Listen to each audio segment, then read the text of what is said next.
बहुत सारे हैं, बट अभी ये रिसेंटली हुआ है। सो लास्ट ईयर दिसंबर की बात है, और मेरे को था कि अब MBA करनी है। जॉब अभी अच्छी चल रही थी, जॉब सही चल रही थी, बिल्कुल अच्छा चल रहा था। अमेरिकन एक्सप्रेस में गुरुजी ने जॉब भी दिलवाई, सब कुछ हुआ। तो था कि MBA करनी है। अब MBA कहाँ से करनी है, मैं सोच रहा था कि बाहर जाऊँगा, यहाँ रहूँगा। कोविड हो गया तो बाहर जाने का ब्रेक लग गया वहाँ पे। तो फिर दोबारा था कि नहीं, अब जॉब चेंज करनी, तो MBA मांगते हैं बहुत जगह पे। तो मैं चलो ठीक है, लेट्स ट्राई कि यहाँ कहीं नहीं होगा तो बाहर ही जाना पड़ेगा। नवंबर लास्ट ईयर में था कि मैंने डिसाइड कर लिया था कि अब तो मैं बाहर जाऊँगा ही जाऊँगा, चाहे कुछ हो जाए। पैसे वैसे जो होगा कर लेंगे, मतलब अपने आप। तो नवंबर में मेरे को फाइनल कर लिया था। मेरे ऑफिस के कुछ कलीग बाहर गए थे, तो उनसे बात करी कि बाहर क्या सिस्टम है, क्या सिस्टम नहीं है। यूके का था, दोस्त से बात हुई, यूके का सब कुछ सही है, इतना पैसा लगेगा, इतना लगेगा। फाइनली घर में बोल दिया कि इस साल के सितंबर इनटेक या फिर नेक्स्ट ईयर के जैन इनटेक में मैं ट्राई करूँगा कि दोनों में से एक में हो जाए।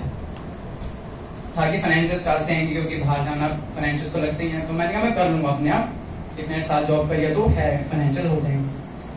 ठीक है। अब एक इंस्टीट्यूट है यहाँ पे कुतुब स्टेशन एरिया में, IIFT, university of foreign trade. वहाँ मैं हमेशा एप्लीकेशन भरता था, 2000 की भरता था।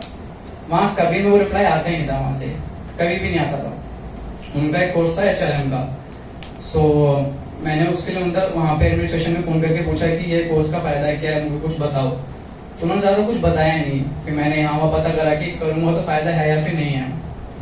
सो हर जगह से ना हुई कि नहीं, मतलब जहाँ मैं जॉब कर रहा हूँ और ये कोर्स मैच नहीं करता बिल्कुल भी, तो ये रहने दो। मैं यहीं पे आया हुआ था, सत्संग का काम था शायद से नवंबर का ही। मैं आशीष को पिक करने गया था, तो वहाँ से एडमिनिस्ट्रेशन से मेरे को कॉल आया एक लेडी का। तो वो कहती है कि आपने इस कोर्स के लिए एप्लीकेशन भरी है क्या? मैंने कहा नहीं, मैंने नहीं भरी। मैंने कहा यार, हर बार तो मैं भरता हूँ, 2000 मेरे वेस्ट होते हैं, ना कॉल आती ना सिलेक्शन होता है, इसलिए तो मैं भरूंगा नहीं, मैं एलिजिबल ही नहीं हूँ। क्यों? एलिजिबिलिटी क्राइटेरिया था, उसमें मेरा कुछ भी मैच नहीं हो रहा था।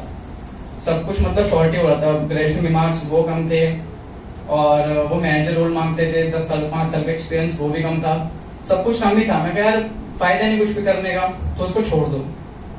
तो वो लेडी जो चांदी नाम है उसका बोलती कि नहीं अभिषेक तुम फॉर्म भरो, मैं इंटरव्यू देखते हो, लाइन होता है तो। मैं ठीक है। मैं कहा यार इतने बार पैसे खर्च करिए, इस बार 2000 एक और सही। तो वो 2000 रुपये भरे दिसंबर के अंदर, और इंटरव्यू पे ईमेल आ गया कि इंटरव्यू है। अब जो डेट डिसाइड की वो गुरुजी ने करी। उस दिन यहाँ पे सत्संग था दिसंबर में, और मेरा इंटरव्यू पूरे 12:15 बजे था। 12:30 सत्संग स्टार्ट होता है, एंड 12:15 मेरा इंटरव्यू था। थोड़ा नर्वस था कि क्या होगा क्या नहीं होगा। बहुत तैयारी करी, बहुत कुछ देखा कि 10 मिनट का होता, आधा घंटा ग्रिल करते हैं इंटरव्यू में, बहुत कुछ पूछते हैं। जब मैं इंटरव्यू में 12:15 पे गया हूँ, जूम पे हुआ था ऑनलाइन, और 12:18 या 19 मिनट में इंटरव्यू से बाहर था। विदिन 4 मिनट्स उन्होंने 3-4 क्वेश्चन पूछे, और मैं बाहर में ब्लैंक था कि यार 4 मिनट में खत्म भी हो गया। मतलब इतना सुना है इस कॉलेज के बारे में, टॉप कॉलेज है और सब कुछ सही है, बस 4 मिनट में इंटरव्यू कैसे खत्म हो सकता है। चलो कोई नहीं, अब मेरे को था कि नहीं हुआ, इसको रहने दो, छोड़ दो, अपना बाहर की तैयारी देखो। और भी कॉलेज देखे, पता करा, IDP में फोन करा मैंने, तो उनसे था कि सेशन के लिए आ जाओ, यहाँ पे देख लो।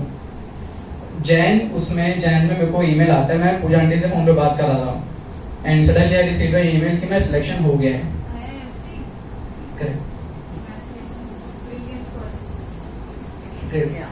सो एडमिशन हो गया है मेरे को आया। तो मैं था कि यार एडमिशन तो हो गया है, लेकिन एलिजिबल ही नहीं था मैं तो कहीं से भी।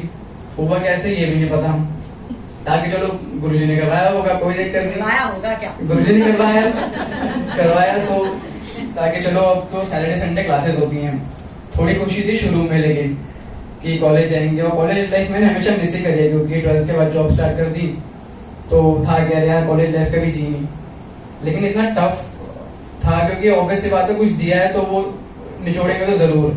अब मुझको पता है वो कैसे निचोड़ रहे हैं क्योंकि नाइट शिफ्ट के बाद 4 बजे सो के और 6:30 बजे उठ के अगले दिन शाम को 6 बजे तक क्लास करना बहुत डिफिकल्ट हो जाता है। और यही संडे को भी होता है मेरा।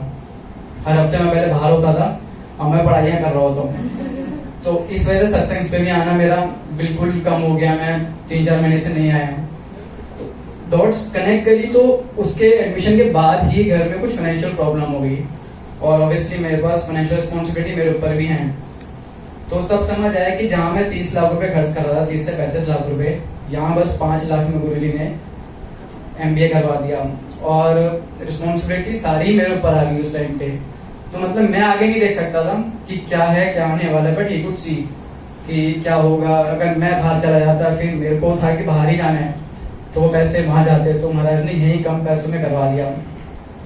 उसके बाद अभी पिछले हफ्ते जब मेरा एग्जाम था, तो जिस लेडी ने वो कॉल करा था, उसने महाराज का ब्रेसलेट पहना हुआ था हाथ में। तो वो जो कॉल आई थी कि तुम फॉर्म फिल करो और इंटरव्यू मैं अरेंज करवाऊंगी, मतलब ऐसा वहाँ पे कोई करवाता नहीं है। एलिजिबिलिटी क्राइटेरिया ये होता है, फैकल्टी बहुत ज्यादा स्ट्रिक्ट रहते हैं वहाँ पे।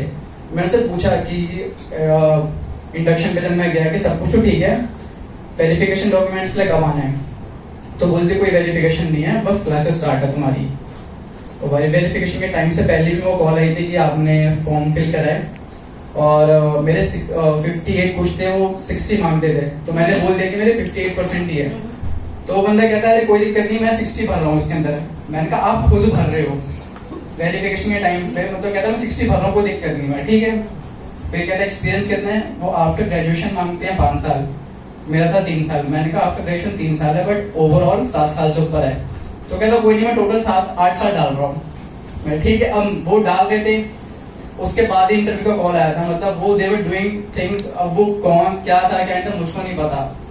वो सब इन्फॉर्मेशन उन्होंने खुद फिल करी, और सब कुछ एलिजिबिलिटी के हिसाब से वो एंटर करते गए सिस्टम के अंदर डेटा अपना, एंड इंटरव्यू का कॉल हुआ, फिर सिलेक्शन हुआ, एंड होपफुली अभी तो फर्स्ट सेमेस्टर खत्म हुआ, अभी अगले 1 साल की और जर्नी है। तो मतलब वो जो कॉल थी वो महाराज ने ही करवाई थी उस सामने से कि, एंड विद अथॉरिटी उसने मेरे को बोला कि फॉर्म फिल करो, मैं तुम्हारा इंटरव्यू अलाइन करवाती हूँ। मैं वो था यार ये कैसे करवाएगी, मतलब एडमिशन डिपार्टमेंट में क्या ही कर लेगी है, वो तो पूरा सब कुछ देखते हैं, बहुत स्ट्रिक्ट है वहाँ पे। सो दैट्स इट, यही हुआ। अब लेट्स सी आगे कैसा रहता है। जय गुरु।